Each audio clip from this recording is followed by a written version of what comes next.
we are here. All these OGs to your OG Gaming Productions, bringing you some Master Duel, specifically the ban list. And I have, Hedora here.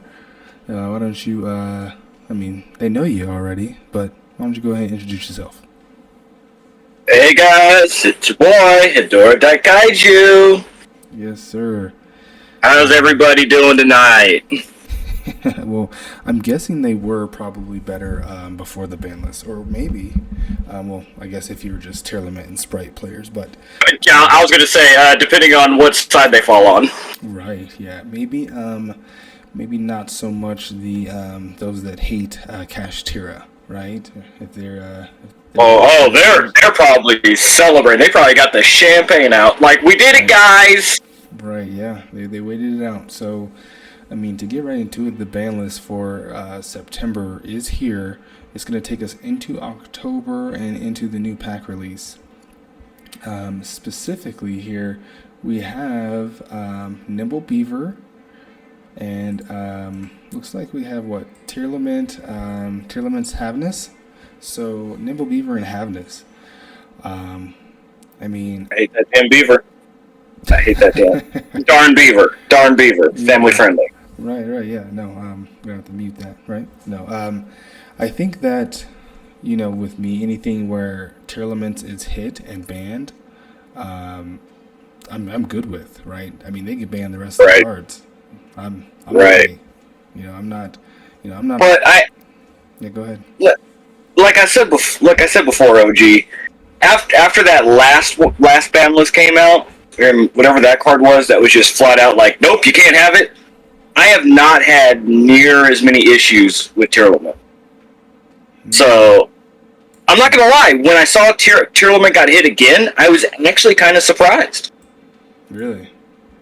Yeah, because and maybe that's me. I don't know. It could be an individual experience. Who knows?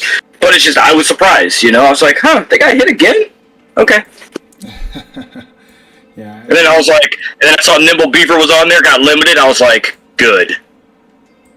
Yeah, you're okay with that, huh? Oh, I'm definitely okay with that. Every time, like, I go into a duel and then they bust out Nimble Beaver, I'm like, roll my eyes. It's like, this is Sprite. We're up against Sprite. This is it. This is it. So, yeah, I'm more than okay with never having to see Sprite or Tearlament ever again. So, the more they want to hit it, I'm fine with it. Just keep bringing the nukes. Drop the ban, hammer down on these things. I will be just fine. Yeah. I will be just fine. So, Nimble Beaver, that Nimble Beaver was very much used in Sprite. It had the 2-star monster combination with Sprint, and was very much a good starter to get them going. Tearlament's Havness was one of their mills, and I think helped in getting their fusions off. Not really too sure with that one, but I'm guessing it's their miller. I'm not upset about that. Not upset about that at all. So I'm good. Very much good with that. Getting into the ones that are really, really important here. Kel Beck, the Ancient Vanguard, and number 89 Diablosis, the Mind Hacker. Yeah. So I know you had some particular feelings about Diablosis being banned. So and I think luckily with me being I think that's an understatement. Yeah, probably an understatement. I think that with me being out of commission yesterday, and then us not being able to get the ban list video out until today, gave you some time to recover, some time to heal from this. You needed time to heal, like I needed time to heal from my procedure. But you played on the ladder since the ban list hit, right?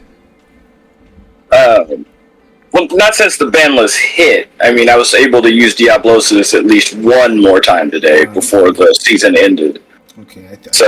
Got him down to 16 cards. If I'd been able to get Diablosis effect off again, they already had 18 banish cards, so that would have wiped out the rest of their deck. But yeah, I had some very strong feelings about even the possibility that that would get banned. And now let me be clear. It was never just because, oh, well, it's because you use Diablosis. It's like, it's not necessarily that. It's, why is Diablosis deemed not okay, but a certain other deck that we may or may not get into is okay? I mean, OG maybe feels a little bit differently than I do on this, but I feel like Diablosis is not as much of a problem as the other, or as this one type of deck. I mean, but which did not get hit at all. I'm talking about Runic. Okay, Runic didn't get hit at all, and I don't understand. But objectively,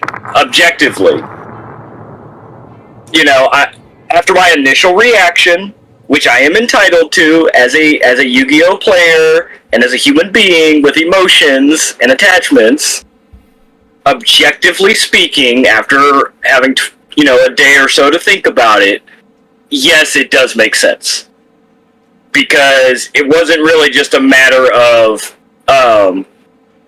like people were making the argument. It's like, well, with Diablosis, they could do a 10 zone lockdown within a turn, and I would argue, it's like that almost never happens, but it could happen, And what I wasn't thinking about is the way Diablosis effect worked. Because I can't believe I'm saying this. It's not like Runic, where it's like 3 or 4 cards at a time. Depending on how many cards you manage to banish before Diablosis gets its effect off. It might be 3 or 4 cards at that point, but then the next time it's going to be like 6 to 8 cards, and then after that it's going to be like 14 to 16 cards. You know what I mean? Like today, like that's pretty much what happened. He managed to banish 3 cards, and then Diablosis banished a 4th card from the extra deck, and then his other effect kicked in and banished another 4. And then, so there was 8, and then his effect went off again a little bit later, and then there went another 8. And like I said, like they got down to like they had like 16 cards left in their deck. And I'm sitting there watching it happen, and I'm just like, yo, I'm literally doing the same thing that I complain about with Runic right now. Oh, so you had a moment where you sort of realized that it was pretty similar, huh? Right. I stand by the way I felt initially about it, but objectively speaking, it makes sense. Especially with the way that a Rise Heart is supposed to work. Wow, okay.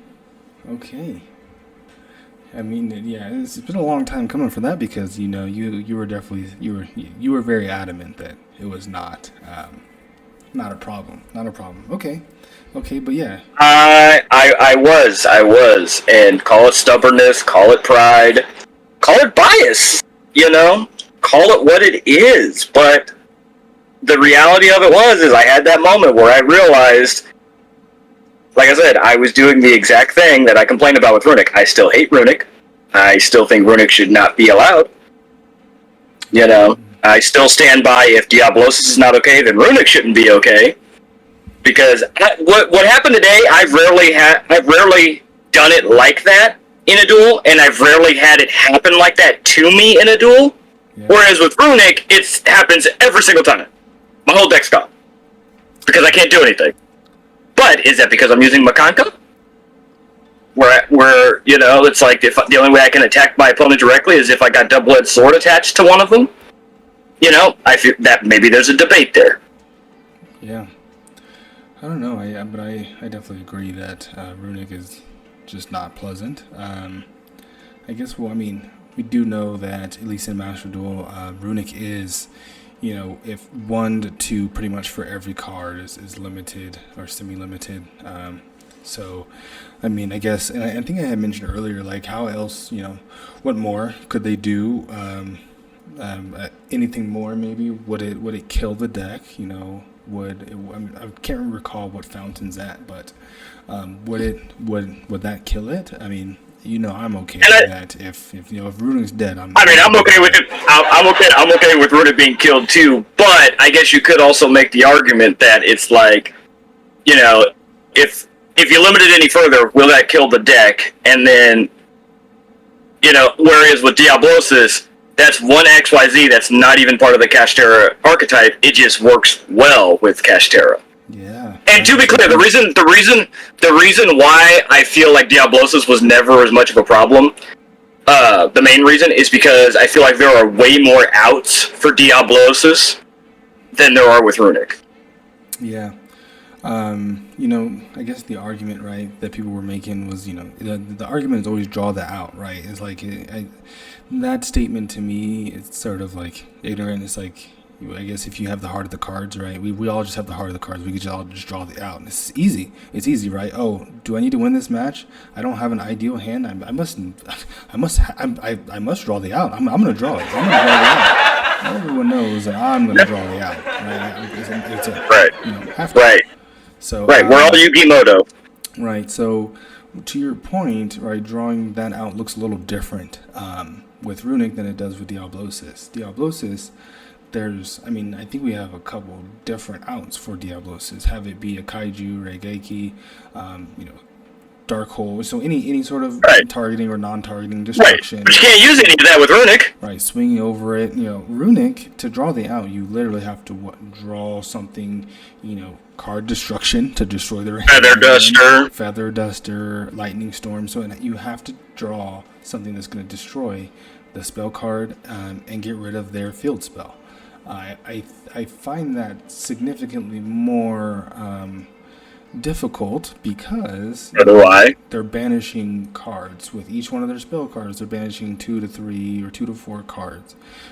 So I would rather play up against Diablosis. Diablosis has his problems, right? Because say you've already banished 10 cards. Well, you're guaranteed with the activation of this effect to banish 10 more. So it could be worse in the terms of banishing, but it could also be less significant. Either way, if your outs are banished, you can't draw it, right? You can't draw the out if it's banished. Yeah. So exactly, and with Feather Duster, that I have in my deck, 9 out of 10 times I go up against Runic, that Feather Duster gets banished. They'll banish cards, and I'll be like, "What got banished?" Oh, yep, there's Feather Duster. Of course, naturally, that would have been one of them. Yeah. One time it was insult to injury because by the order of the cards in the banish zone, Feather Duster was literally going to be the next card I was going to draw. Wow, yeah, that's Runic for you, right? That's what they do. Maybe it's just a skill issue. It's obviously just a skill issue, right? It's a skill issue. I can't play, even though I made it to Diamond 2. I can't play. I don't know how to play the game. It's a skill issue, right? No, but to each their own, and some's own may be Runic, mine is definitely not. Diablosis, I guess we can both agree that with Arise Heart and the rest of the Kashtera monsters, we don't necessarily need it. So rip to Diablosis. Yep, we had good times with it though. We did have good times. Good times. Well, Kelbeck, the Ancient Vanguard is our last forbidden one here, just Diablosis and Kelbeck. So I think that you weren't too familiar with Kelbeck, but it was a very, very much a part of Terralament. It was, I think it's their last Miller that they have, at least from the Ishizu cards. So this one basically mills top cards off you and your opponent's decks, etc., etc., etc. So I am more than happy to see this thing go. It was a pain. All those cards that was it Midoriya and Kelbeck and the other names, whatever they are, they were all completely obnoxious, and I'm glad to see this one go. I'm good. I mean, if they just keep hitting Runic, it's basically a dead horse, and they're still beating it with a stick, and I'm more than here for it. They can keep doing it, keep beating that dead horse. They will not upset me one bit. I know there's going to be some people that are upset by Terralament being beaten into the ground, but I'm sorry. Well, Terralament was kind of like the reigning deck for a while. Oh, yeah. So that's a good point. It was reigning for. Didn't you say it was tier 0 at one point? Yeah, I think upon release to Master Duel, I think they had it at tier 0.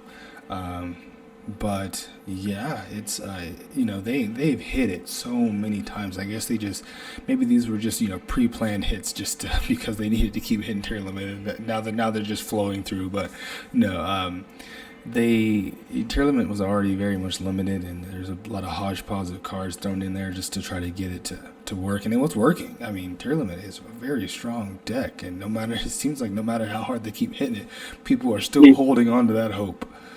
They're still holding on to their Tearlament, but whatever. I mean, that I guess that's part of the game is you find a deck you like, and an unfortunate part of the game is that Konami's going to. They want to sell cards. They want to sell new packs. They want you to play new cards. So I guess it's only a matter of time before any particular deck that we like gets hit.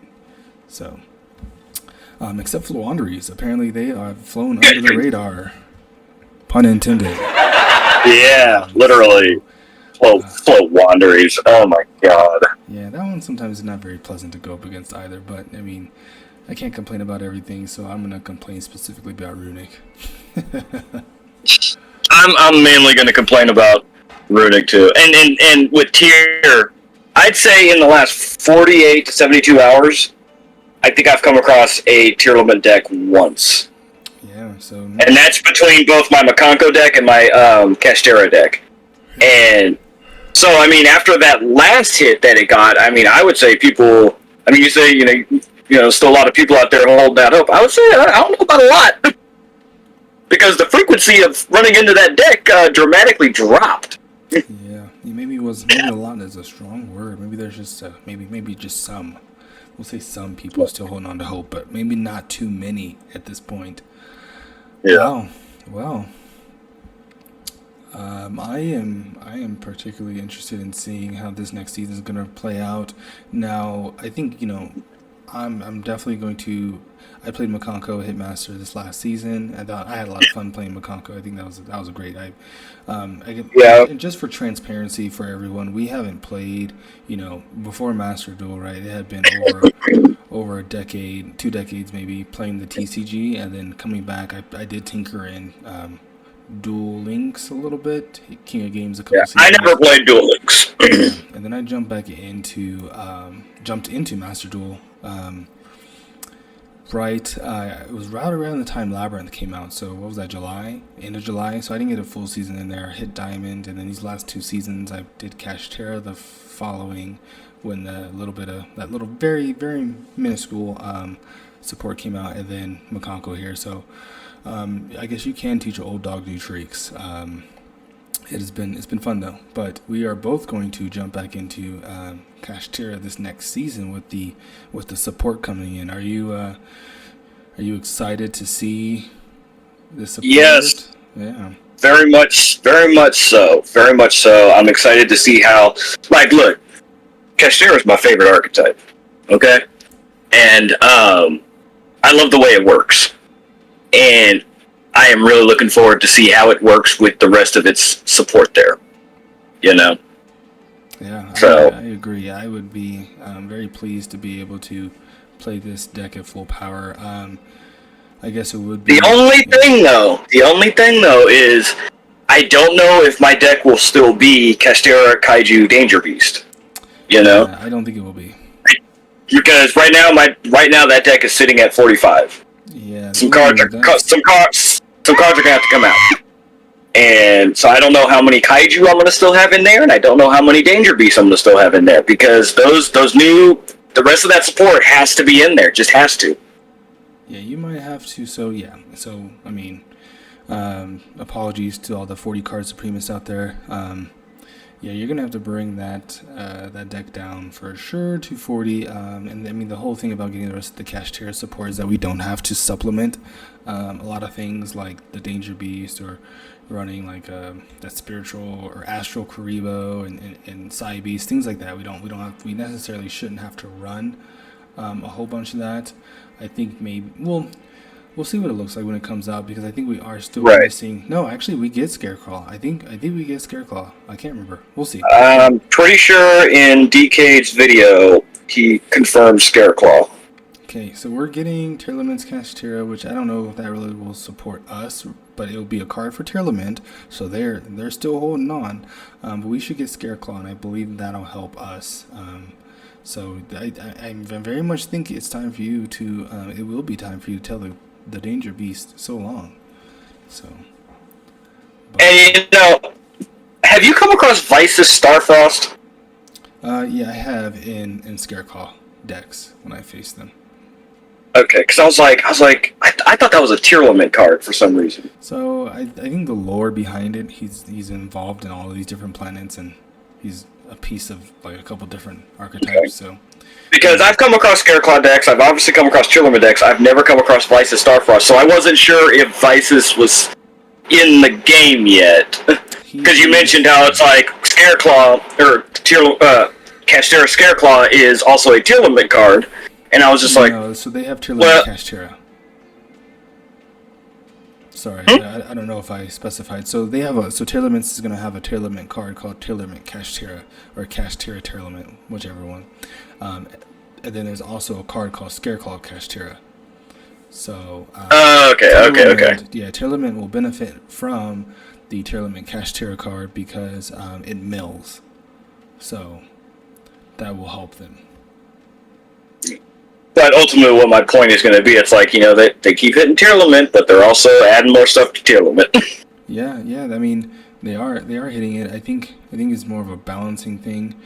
I don't know. I mean, the Tearlament Kashtira card will help them, but I don't think it's. I mean, it's definitely not nearly on the level of like Kelbeck and whatnot. So we'll see how it goes.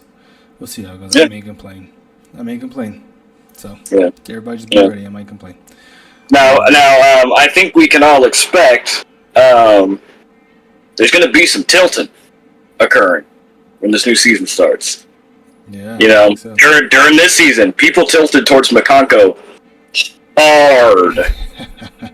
Yeah, and with the new Kashtira cards, I think we can expect the same thing to happen. People are going to tilt right back to Kashtira. Yeah, I would say that it was like the Road to Master 1 was very, very just, I mean, at one point I was like, all right, it's just not happening. You know, people have all sorts of cards in their deck now just specifically for Makonko. They tilted hard. If they don't want to admit it, you know, I mean, they need to. They tilted. But, like, to your point, people are going to tilt back towards Kashtira, and then I guess we'll see how it goes. I mean, like I said, if they tilt too hard, I'll switch back over to Makonko and then run back over to Kashtira. We'll see. But there will definitely be some tilting. People are very much upset about Kashtira coming. I guess it will help. I'm fairly certain we're only going to get a Rise Hard at 1. I don't know if any of the other cards are going to be limited. The field spell, I can't remember what it's called. Something Wrath. I don't know. A couple of the other cards. Kashtira, the Big Bang or whatever it's called. I don't know. I think the rest of our cards are okay. Maybe we'll get a hit later on, but I think for sure upon release, Rise Hard is going to Pressurized Planet. Pressure Planet? Rasoth? Yeah. Rasoth? Yeah. Yeah. Pressure Planet, yeah. Pressure Planet. Yeah, such a cool card. I don't know if they're going to hit that preemptively and bring it down to 1 or 2, but I wouldn't be surprised. So you might want to mentally prepare for our cards being hit preemptively. Ultimately, I'm excited. I'm excited for this next season. I can't wait.